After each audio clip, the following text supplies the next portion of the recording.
podemos calificar como fracaso a la obtención de unos resultados muy diferentes y notablemente inferiores a los objetivos originalmente procurados en cualquier acción que emprendemos.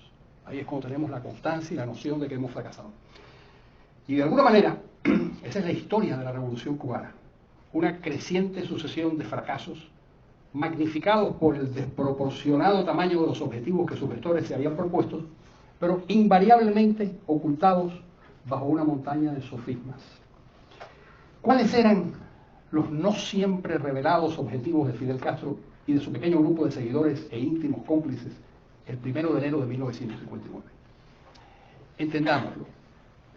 Aunque eran comunistas, pequeño grupo de complotados, el propósito final de Fidel, Raúl y el Che no era exactamente transformar a Cuba en un satélite de Moscú. Ese era el medio para lograr al menos tres grandes objetivos. Primero, convertir a Cuba en un país próspero, país industrializado y desarrollado, y pensaban hacerlo de una manera fulminante, como anunció el Che en Punta del Este en 1961, cuando aseguró que en una década Cuba superaría a los Estados Unidos.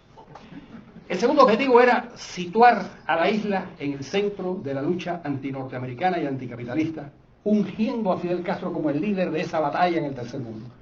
Ese es el sentido mesiánico de la carta del comandante Acelia Sánchez del verano del 58, en la que declara que su destino final es luchar contra Estados Unidos. Tercer objetivo, participar en el triunfo contra Washington y contra el capitalismo, dándole a Cuba y a su líder un relevante papel internacional. Esta visión se la explicará Fidel Castro al historiador venezolano Guillermo Morón, quien lo visita en La Habana en 1979 tras el triunfo del sandinismo, la declaración de Fidel de presidente de los no alineados y los éxitos en África de las tropas cubanas en Angola y Etiopía. Fidel le asegura a Morón que en una década el Caribe será el Mare Nostrum cubano y él podrá pasearse triunfalmente por Washington. Pero muy pronto, en la primera mitad de los años 60, Fidel Castro y su corte descubrieron que la revolución era incapaz de desarrollar al país. Y por eso, entre otras razones, el Che abandona esa batalla económica y se larga a marchar, marcha a pelear primero en África y luego en América Latina. El económico fue el primer fracaso evidente. Y fue la década de los 60, del desbarajuste total, de la inflación y del desabastecimiento. Y culmina con el desastre de la zafra de los 10 millones. Tras ese colapso de la etapa guevarista, fundada en los incentivos morales, sobrevino, quizás como una consecuencia inevitable, la sovietización administrativa de Cuba, periodo al que llamaron de la institucionalización de la revolución. ¿Por qué fracasaron en el terreno económico? Hay diversas razones, pero estas 5 que a continuación enuncio son fundamentales. Primero, porque los dirigentes eran una colección de revolucionarios ignorantes y voluntariosos, sin la menor experiencia laboral o empresarial. No tenían la menor idea de cómo se crea la riqueza o cómo se conserva. Segundo, porque desbandaron y lanzaron al exilio a la laboriosa clase empresarial cubana, destruyeron el capital acumulado y desordenaron severamente el tejido empresarial forjado a lo largo de siglos de trabajo intenso. Tercero, porque era una locura arrancar a Cuba del marco histórico, económico y geopolítico en donde se había forjado el país para uncirlo a un imperio remoto, torpemente gobernado por una ideología disparatada. Cuarto, o quinto, ya ni sé, cuarto, porque ese cambio de alianzas en medio de la Guerra Fría, acompañado de un comportamiento político agresivo, significaba un peligroso y costoso enfrentamiento con Estados Unidos, que es de lo que se quejan constantemente. Ellos lo provocaron irresponsablemente. Y por último, porque el colectivismo suele fracasar donde quiera que se impone, dado que es contrario a la naturaleza humana, como me admitió Alexander Yakolev la tarde que en Moscú le pregunté por qué se había hundido su reforma al comunismo de la Unión Soviética durante la época de la perestroika.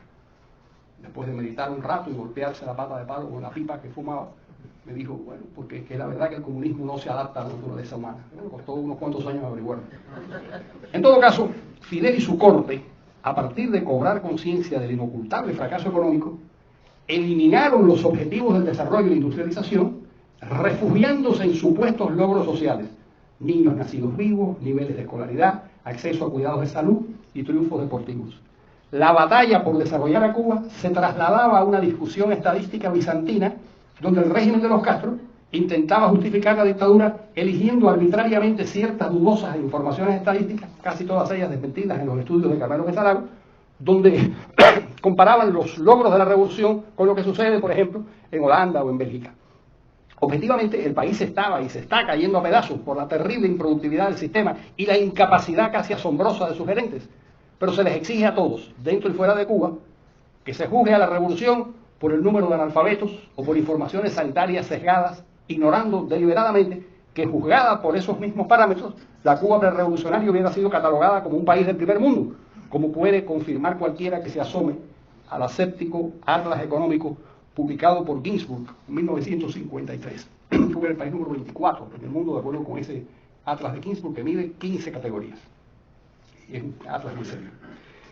Pero Fidel Castro, inasequible al desaliento revolucionario, dado que no tenía respuestas, cambió las preguntas. A partir de cierto momento, proclamará las virtudes de la frugalidad y el no consumismo frente al grosero comportamiento de los países capitalistas. A partir de su fracaso como desarrollista, compareció en la historia el anacoreta. El objetivo ya no era enriquecer a los cubanos para que vivieran confortablemente, sino disfrutar de las ventajas morales de la pobreza. A todas estas, él, que disfrutaba de yates, cotos de casa y medio centenar de viviendas suntuosas, desmentía con su estilo de vida lo que predicaba en todas las tribunas, como sucedía con los comandantes históricos, por ejemplo, Guillermo García o Ramiro Valdés. No obstante, el cambio en los objetivos económicos no quiere decir, sin embargo, que cancela los otros objetivos políticos. Por el contrario, los reforzará. Cuba se convertirá en la filosa punta de lanza de la conquista planetaria, proclamando paladinamente su derecho irrestricto a practicar el internacionalismo revolucionario, dado que el deber de cada revolucionario, de acuerdo con la doctrina, era precisamente hacer la revolución donde quiera que se necesitara.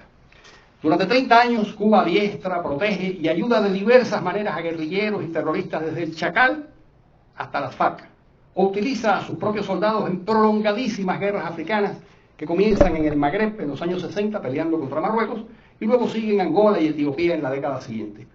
Su última y más audaz hazaña, como contó Jesús Renzolí, el ex embajador provisional de Cuba en la Unión Soviética que deserta a partir de estos hechos, es colaborar con los golpistas que en la Unión Soviética intentaban desalojar del poder a Gorbachev. En esa aventura serán aliados del general Nikolai Sergeyevich Leonov, segundo hombre del KGB y viejo amigo de los Castro y del Che Guevara desde los años 50, cuando comenzó la fascinación castrista con Moscú.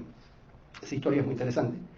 Este caballero, Jesús Renzolí, era el embajador provisional. Él era el encargado de negocios, pero el embajador de Cuba en la Unión Soviética había vuelto a Cuba y él se quedó como embajador de Cuba en la Unión Soviética en la época en que se celebraban las reuniones conspirativas para derrocar a Gorbachev en la embajada cubana.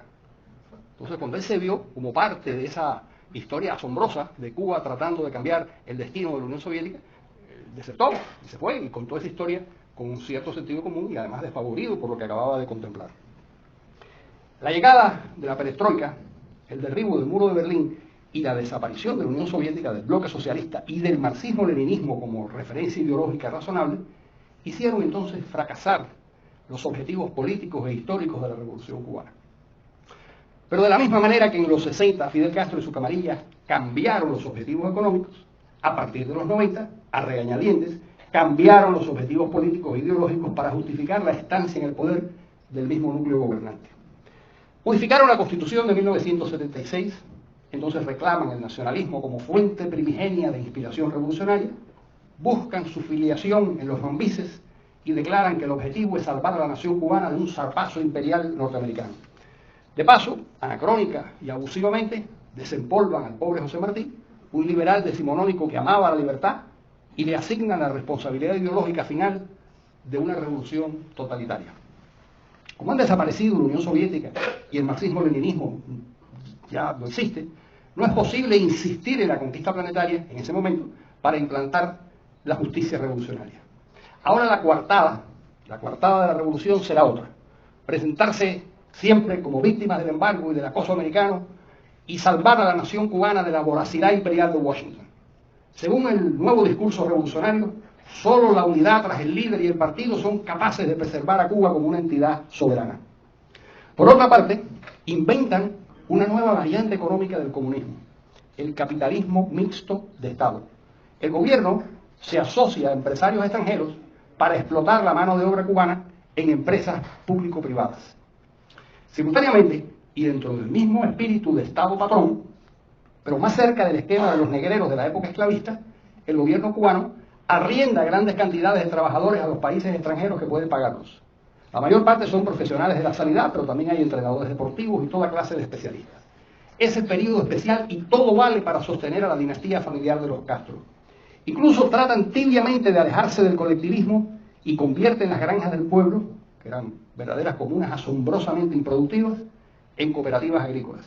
Esto ocurre en 1993 y naturalmente fracasa, entre otras razones, como señala el economista Óscar Espinosa Chepe, porque continúan planificando y dirigiendo burocráticamente la producción y el consumo.